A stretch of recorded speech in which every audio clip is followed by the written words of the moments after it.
Committee जो इजलास तारीख़ 9 जुलाई 2024 बरोज़ अंगारो गवर्नमेंट प्राइमरी स्कूल मुस्लिम अंजुम हाला में पेटे अलफ़ तहलके हाला जे वर्किंग कमेटी जे मेंबरनि जो अहम एजेंडा ते हंगामी इजलास ज़ेरे सदारत नायब सदर फीमेल मोहतरम मरियम गज़ाला यास्मीन समेजो साहिबा जो थी गुज़रियो। इजलास में 1 पॉइंट एजेंडा इलेक्शन कमेटी जे मेंबरनि जी चूंड लाइ कोठायो वियो, जंहिं लाइ पेटे अलफ़ तहलका हाला जे मुकम्मल वर्किंग कमेटी जे मेंबरनि खे मदउ कयो वियो, जिन मां तहलके सदर एजाज़ मेमन, जनरल सेक्रेटरी कमर मलूकाणी, इंफॉर्मेशन सेक्रेटरी अब्दुल हमीद राजपूत साहिबान इजलास में शिरकत खां मुकम्मल इनकार करे छॾियो।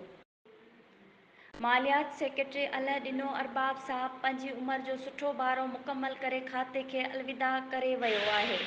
इजलास में मरियम गज़ाला यास्मीन समेजो नायब सदर female, Rukhsana Qamar Memon joint secretary female, Haji Shafi Mohammad Memon senior नायब सदर, शाहिद हुसैन लिगारी deputy general secretary, Altaf Ahmed Memon office secretary member समेत कुल 14 मेंबरनि शिरकत कई। इजलास में 1 पॉइंट एजेंडा इलेक्शन कमेटी जे मेंबरनि जी चूंड लाइ सीनियर गैर जानिबदार उस्तादनि जा नाला ज़ेरे ग़ौर आया, जिन मां मुशावरत बाद हेठियां नाला मुनक़िद तौर ते पेटे अलफ़ तहलका हाला जे इलेक्शन कमेटी